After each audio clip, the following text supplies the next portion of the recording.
मी आता मी विसरायला लागलोय तुमच्या उत्साहामुळे. पण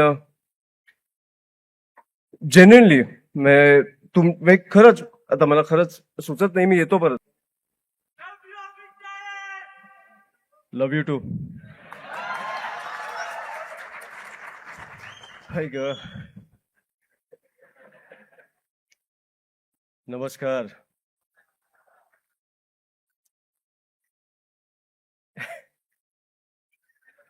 थोड्या घोषणा द्या, म्हणजे मला भाषण आठवेल. पदाधिकाऱ्यांचे आभार. यानंतर खरंच हे वाक्य बोलायला खूप अभिमान आणि धैर्य लागतं ते म्हणतोय अमित साहेब. हे ऑफ द स्क्रिप्ट आहे.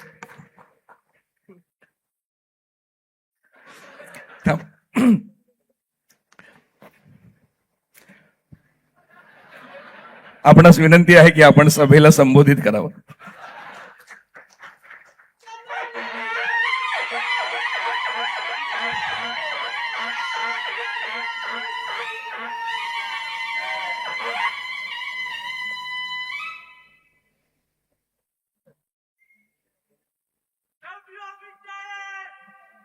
Love you to. हाय ग. नमस्कार.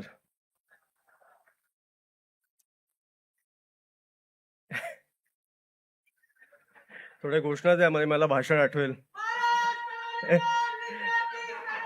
मजा केली रे.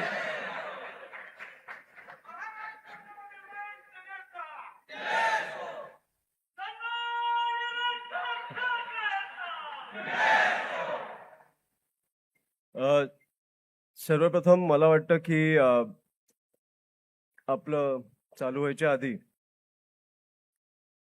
ज्या ज्या लोकांनी, ज्या ज्या युवकांनी, ज्या ज्या तरुणींनी रस्त्यावर उतरून आंदोलन करून केंद्रातनं राजीनामा घेतलाय, त्यांच्या पालकांसाठी, त्या तरुणांसाठी मला वाटतं आपण खूप जोरदार टाळ्या वाजवल्या पाहिजे.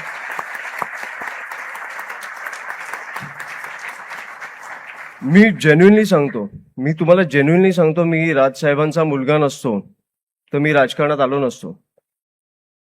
आणि हे मी खूप जाणून बुजून बोलतो. मी दरवेळेला बोलतो, कारण मला राजसाहेब माझे वडील आहेत म्हणून नाही, ते राजकारणात आहेत म्हणून नाही, कारण माणूस प्रामाणिक आहे.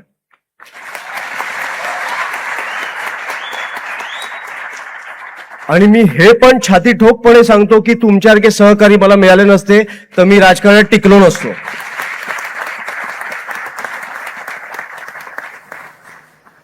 जेन्युइनली मला तुम्हाला सांगायचं आहे की जे काय आता फॉर एक्झाम्पल आपले अनेक आंदोलनं झाले गेल्या अनेक वर्षात. मला राजसाहेबांनी जेव्हा विद्यार्थी नेत्याचं पद दिलं, महाराष्ट्राचा दौरा निघाला, तुमच्यासारख्या अनेक तरुणींना भेटलो. आपण पहिलं युनिट स्थापनेचा कार्यक्रम दिला, तो तुम्ही इतक्या उत्तम प्रकारे राबवलाय.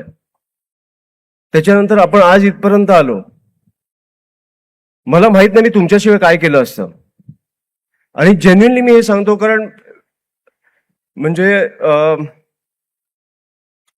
फॉर एक्झाम्पल आता तुम्ही आत्तापर्यंतचा दौरा झाला, तो सगळे जे झाले आंदोलन, मला वाटतं विसरला पाहिजे.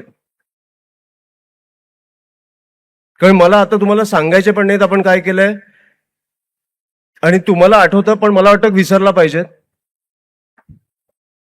मला माहितीये आपण कुठच्याही आंदोलनात थांबलो नाही जोपर्यंत यश मिळालं नाही, जोपर्यंत त्या विद्यार्थ्यांना न्याय मिळाला नाही तोपर्यंत आपण थांबलो नाही.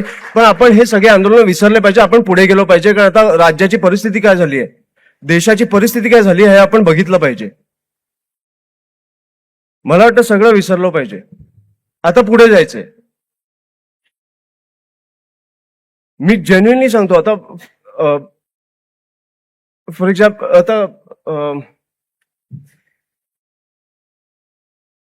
आता मी विसरायला लागलोय तुमच्या उत्साहामुळे. पण जेन्युइनली मी खरंच आता मला खरंच सुचत नाही. मी येतो परत, थांबा.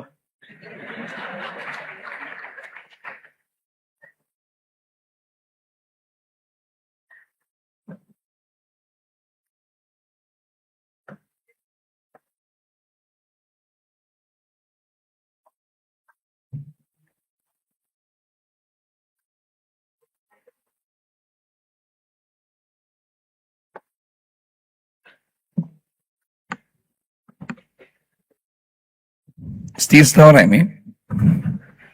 असं बाबा वगैरे मला इतकं पटकन इतका मोठा माणूस जवळ येईल अशी सवय नाही आहे. सगळ्यांना ऐकायचं ना अजून साहेबांकडून. कसं असतं माहितीये की काल म्हणजे माझी एक छोटीशी बगर सांगतो स्वतःचीच, कालचा अनुभव माझ्या रात्रीचा साधारण 1:30-2 वाजता. असं असतं ना की कुठल्याही कार्यक्रमाला गेल्यावर ना तिथल्या मुख्य प्रमुखांची आपल्याला माहिती येते आणि आपण ती फेअर करतो, निवेदक म्हणून आपण काम करतो त्याच्यावर. काल असं काहीच करायला लागलं नाही हो, फक्त लिहावं लागलं जे सगळं माहिती होतं. आणि जे सगळं माहिती होतं ते सगळं खरं खरं होतं, उघड उघड होतं. 22 वर्षात निवेदन लिहिताना फक्त ह्या 2 माणसांबद्दल लिहिताना लेखणी थांबतच नव्हती. शेवटी ते चॅट जीपीटीला वापरावं लागलं आणि सांगितलं की हे 3 पानांचं थोडंसं छोटं करून दे.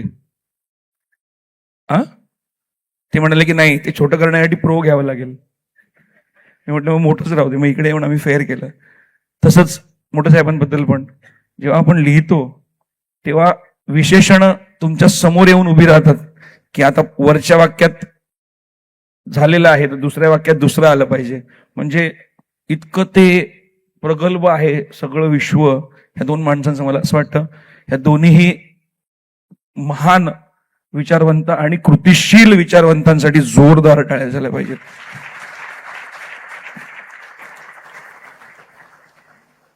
आणि कसं आहे की विद्यार्थी सेनेचा हा खूप मोठं व्यासपीठ आहे. मी फक्त एकच वाक्य म्हणतो की निवेदन क्षेत्रात येण्याच्या अगोदर मला घरात ही लढाई करायला लागली होती. म्हणजे बाळाकाका कदाचित 10 वर्ष ते दुसऱ्यांदा ऐकत असेल माझ्याकडून.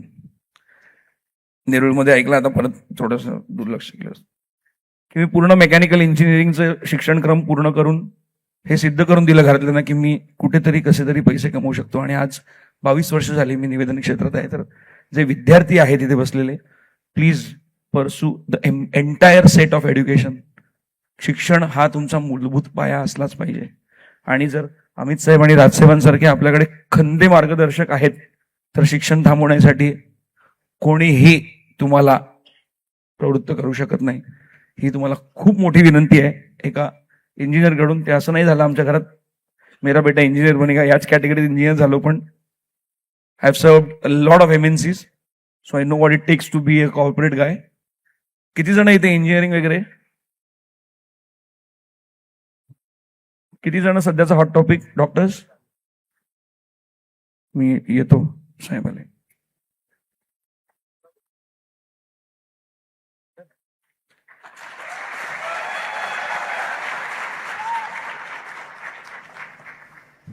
मी खरंच काय पाठ करून नाही आलोय म्हणून, पण तुमच्या ताकदीमुळे मला जरा धडकी भरली. मी जेन्युअनली सांगतो. मी आज आता आधीचं आठवते ना का परत बोलू, पण जेन्युअनली मला आजपर्यंत आपण कामं केलेली तुम्ही विसरून जा. ह्याच्या पुढे आपल्याला काय करायचं हे लक्षात ठेवा. मला वाटतं की तुमची ताकद तुम्हाला कळली पाहिजे. आजपर्यंत म्हणजे आता तुम्ही गेल्या आठवड्यात बघा, आपण जेव्हा व्हॅन मधनं लोकांना बाहेर काढत होतो, विद्यार्थ्यांना बाहेर काढत होतो, हा माझ्यात कॉन्फिडन्स कुठून आला. तर मला माहितीये की तुमची ताकद माझ्या मागे आहे आणि राजसाहेब ठाकरे नावाची एक शक्ती माझ्या मागे आहे. म्हणून मला वाटतं की हा कॉन्फिडन्स माझ्यात आला. पोलीस पण तुम्ही बघितले असतील तर शांत का होते, घाबरलेले. तर मला वाटत नाही घाबरलेले पोलीस आहेत, ते महाराष्ट्राचे पोलीस आहेत. ते मला वाटतं ते कुठेतरी आदरयुक्त एक हे होतं त्यांना की दडपण की कुठेतरी आपण शांत राहू. पण मला माहितीये या राज्यात पोलीस बांधवांसाठी जर कोण उभं राहिला असेल तर तो राज ठाकरे आहे आणि त्यांचे महाराष्ट्र सैनिक आहेत. ह्या गोष्टी आपण कुठेतरी आपली ताकद समजून घेतली पाहिजे. कारण आता मी तुम्हाला जेन्युइनली सांगतो, मी राजकारणी नाही ना, मला बोलता येतं, पण मला माहितीये की आपल्या राज्यात काय चालू आहे, आपल्या देशात काय चालू आहे. मी खूप भीषण एक परिस्थिती बघितली आहे गेल्या 1 महिन्यात, खूप भीषण.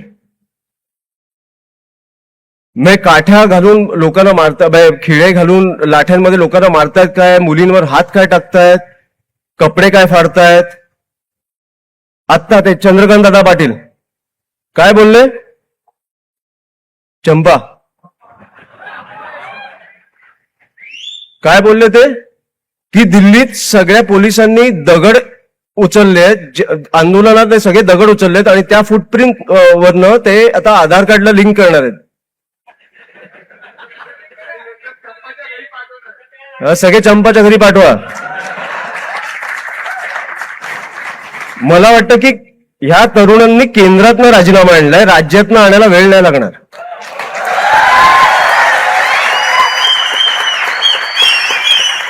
तो एक मुलगा आठवतो तुम्हाला आंदोलनात जो बोलवता मारा मला मारा मला, तो आपल्या नागपूरचा आहे, मला अभिमान आहे त्याच्यावर.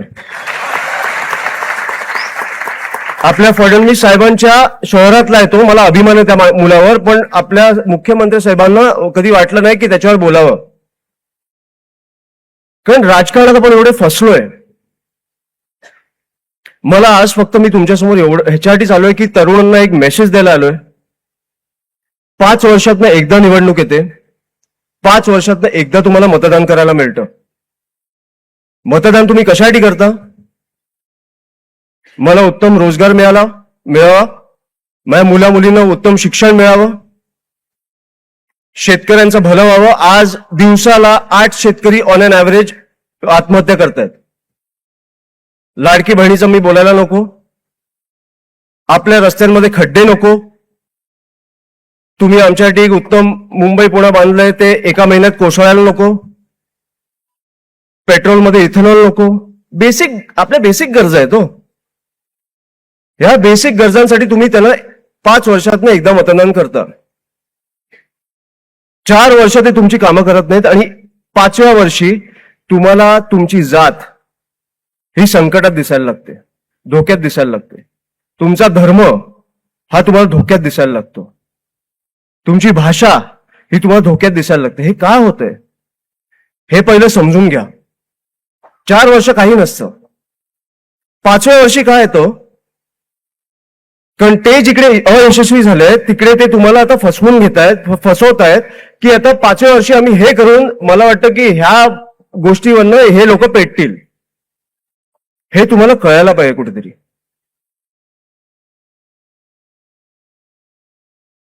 हे असं सहज जाऊन देऊ नका. ते 4 वर्ष तुमची मारतात आणि 1 वर्ष तुम्हाला मलम लावतात. ह्या गोष्टी विसरू नका. मला तरुणांना एवढाच संदेश द्यायचा आहे की ज्या ह्या गोष्टी घडतात, ज्या तुमच्या आयुष्यात, म्हणजे जे तुमच्या आयुष्यात तुम्ही ज्याच्यासाठी एका माणसाला मतदान करता, त्यांनी जर 5 वर्ष काम नाही केलं, बदला. त्या राजकारणाने तुमची भीती वाटू द्या. आता कसं झालंय की राजकारणाने एक फॉर्म्युला मिळालाय, 5व्या वर्षी काय करायचं. 5व्या वर्षी तुम्ही काय करायचं हे तुम्ही ठरवलं पाहिजे. म्हणून मी आज तुमच्या समोर आलोय आणि ते आपण आता ह्याच्या पुढे करणार आहोत. त्याच्यामुळे आपण आता 1 तारखेला सदस्य नोंदणी आपण आपली जाहीर करत आहोत. आजपासून मी सगळीकडे फिरणार आहे, जिथे जिथे शक्य होईल तिकडे जाणार आहे. पण जिथे शक्य नाही होणार, सदस्य नोंदणी झाल्यावर माझा महाराष्ट्राचा दौरा निघणार आहे. मला प्रत्येक सदस्याला भेटायचं आहे, मला प्रत्येक विद्यार्थ्याला भेटायचं आहे. आणि 1 असेल, 100 असतील, 1000 असतील, विद्यार्थी असतो, तरुण असतो, त्याची प्रॉब्लेम तेवढीच मोठी असते. आपल्यासाठी छोटी असली तरी त्याच्यासाठी मोठी असते. त्याच ह्याच्यानी तुम्हाला ते समोर जायचंय. त्याच्यामुळे मी एवढंच सांगायला तुमच्या समोर आलोय. आणि मला वाटतं की जगाला हेवा वाटेल असा महाराष्ट्र, मला वाटतं राजसाहेबांच्या हातो घडो आणि तो घडेलच. पण महाराष्ट्राला हेवा वाटेल अशी विद्यार्थी संघटना मला उभी करायची आणि मला वाटतं तुमच्या सहकार्याने मी ती उभी करू शकीन अशी मी फक्त प्रार्थना करतो आणि आपल्या सर्वांची रजा घेतो. जय हिंद, जय महाराष्ट्र.